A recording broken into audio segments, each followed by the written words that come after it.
안녕하세요. 저런이 무리정입니다. 상담소 변지우입니다. 진짜 우리 삶은요, 끊임없이 갈등과 회복과 또 성장의 과정인 것 같아요. 저는 갑자기 또 생각나고 심각해요, 지금. 제가 사실 이만하면 직장 생활도 어느 정도 해봤고, 또 다양한 사람도 만나봤고, 또 일상에서 겪어야 하는 시행착오도 어느 정도는 좀 지나왔다고 생각했는데, 이렇게 자만하는 순간 또 일이 생기더라고요. 특히 제가 요즘에 약간 좀 변했다고 느끼는 일이 있어요. 예전에는 불의를 보면은 저와 상관없는 일이라면 좀 참았거든요. 약간 눈을 감고 못 본 척 외면했죠. 근데 요즘에는 잘 못 참겠더라고요. 아니 이건 아니잖아 라는 느낌이 드는 순간 안 되겠더라고요. 성격이 더러워진 거 아니에요?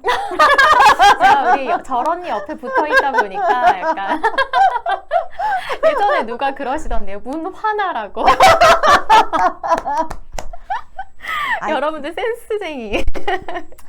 그거는 네. 제가 이제 시사방송을 하면서 화날 일이 많죠. 화날 일 겁나 많아요. 자꾸 이렇게 퍼뜨리지 마시고요. 알겠습니다. 아니 제가 요즘 문득 이런 생각이 들더라고요. 아직 저에게 뭔가 직접적인 피해가 오진 않았지만 이런 일이 저에게 일어날 수 있다고 생각하면 너무 아찔한 거예요. 그러니까 어떤 일들? 약간 불합리한 일들 있잖아요. 후배가 겪고 있는 게 눈에 뻔히 보이는데 이걸 선배로서 뭔가 나서서 해줘야 될 것 같은 그 느낌적인 느낌이 들더라고요. 그래야지 제가 좀 나서서 막아야 피해자가 좀 줄어들고 합리적인 과정을 밟는 데까지 시간을 좀 앞당길 수 있지 않을까 싶어요. 저는 사실 언젠가는 불합리한 일이라면 밝혀질 거라 생각해서 여태는 좀 참았거든요. 네네. 언젠간 밝혀지겠지 그런 생각으로. 근데 이제는 그게 잘 안 돼요. 그래서 저도 제 주변에 보면은 저보다 나이는 어려도 좀 불합리한 일이 있으면 똑부러지게 말을 잘하는 친구들이 있더라고요. 네, 그런 친구들을 보면은 제가 괜히 좀 부끄럽기도 하고 이제는 나도 어느 정도 후배들이 몇 명 생기다 보니까 좀 나서서 해줘야 되지 않나 그런 생각도 들고 뭔가 정의감에 불타오르고 있는 요즘입니다. 네. 또 주변에 제 친구 중에서 같은 회사에서 10년 정도 연속해서 다닌 친구가 있는데 대단하네요. 대단하죠.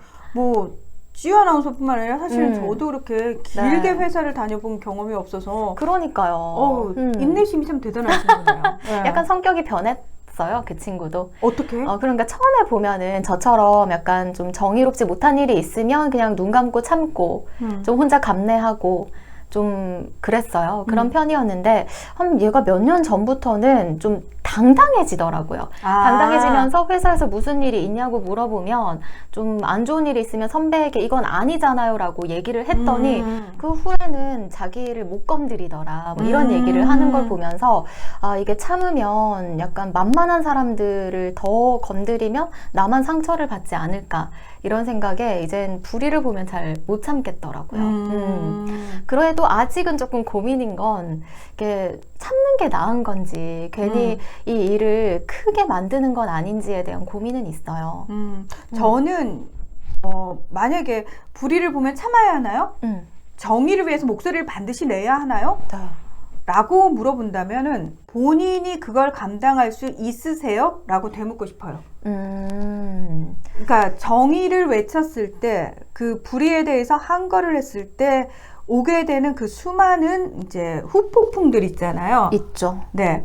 그 부분을 내가 감당할 의향이 있는지, 그러니까 그걸 전혀 타격 없이 이겨낼 자신이 있으세요? 이 차원이 아니고 힘들겠지만 힘듦에도 불구하고 그것까지 다 감수하면서까지 저는 제 목소리를 내겠습니다. 라는 생각이 확고한지부터 물어보고 싶어요. 만약에 아직 준비가 안 돼 있다면 그 마음을 좀 더 다독이고 내가 단단해진 후에 얘기를 하는 게 맞는 거죠. 단단해지는 거는 상처를 받으면서 단단해지는 거거든요.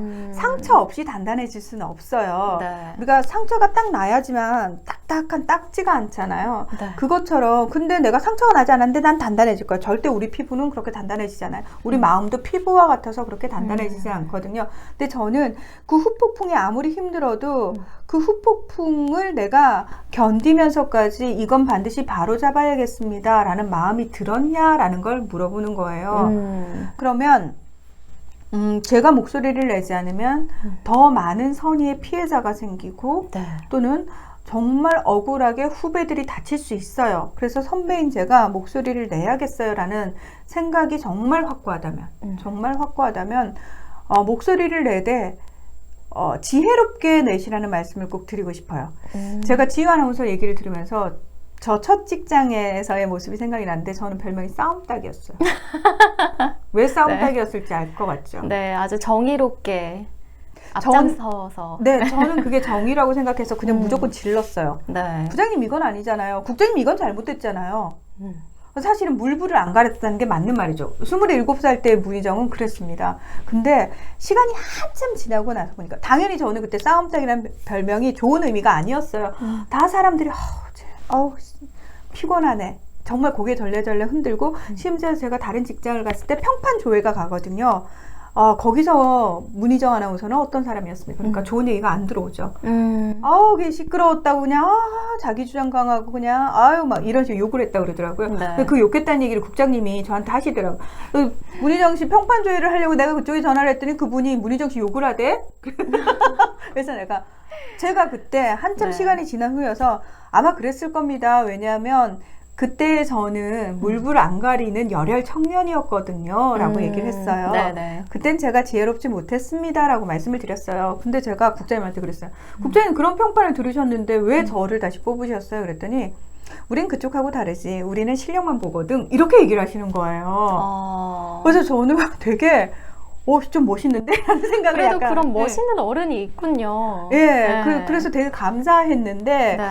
어쨌든 만약에 시간을 돌려서 27살의 문희정에게 제가 48살의 문희정이 진짜 무언가 조언을 해줄 수 있다면은 정의를 부르짖되 지혜롭게 부르짖으라고 얘기를 하고 싶어요. 예를 들면은 국장님이나 부장님 같은 사람들은 사실 본인의 그 직장생활도 오래 했을 뿐만 아니라 체면을 좀 중시하시는 분들이 그 위치에 많이 가 계세요. 지켜야 될 게 많죠. 그렇습니다. 그래서 그분이 옳고 그름을 판단 못한다고 생각하지 마세요. 다 알아요.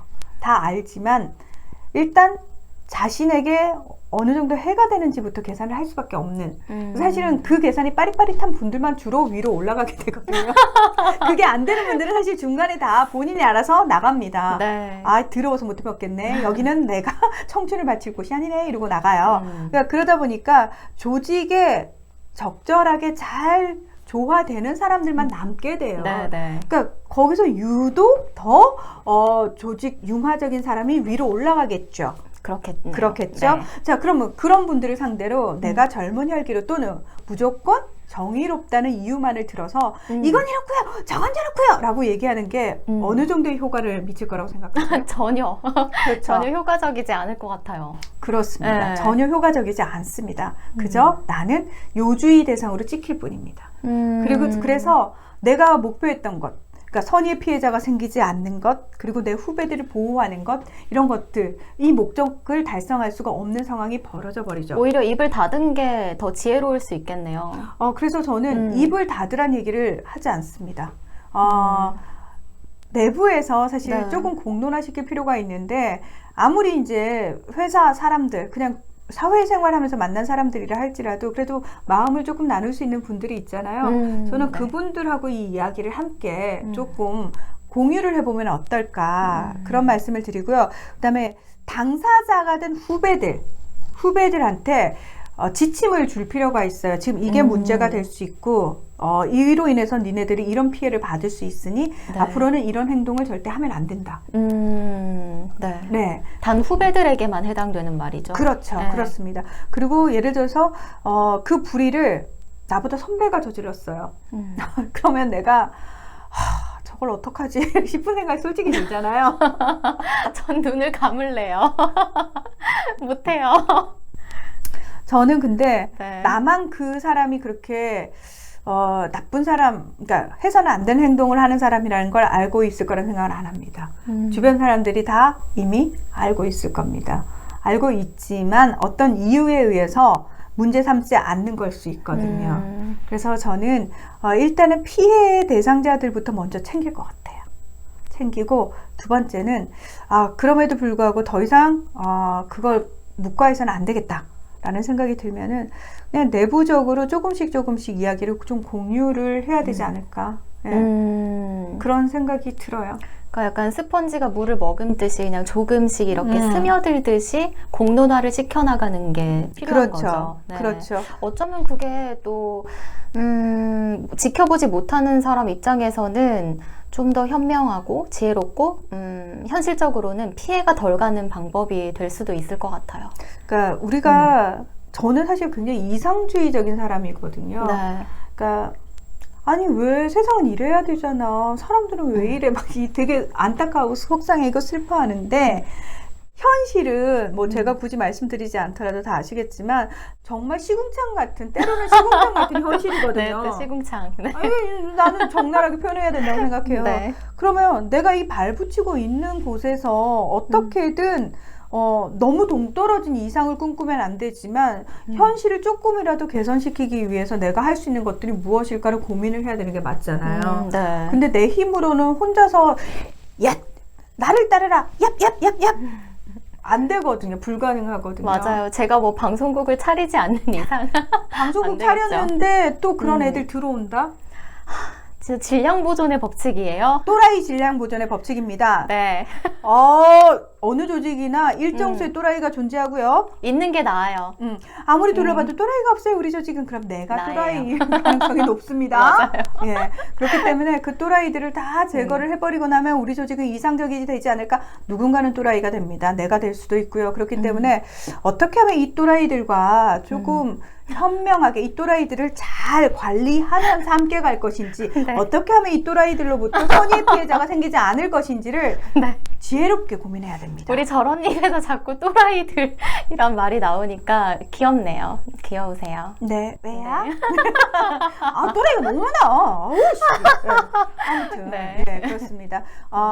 또라이를 반드시 알아보셔야 돼요. 네. 그러려면은 사람 관찰 잘해야 됩니다. 저런 이 상담소를 계속 듣다 보면 저런 애를 또라이라고 하는구나를 이미 지금은 눈치채셨을 거거든요. 네. 예. 맞아요. 네. 네.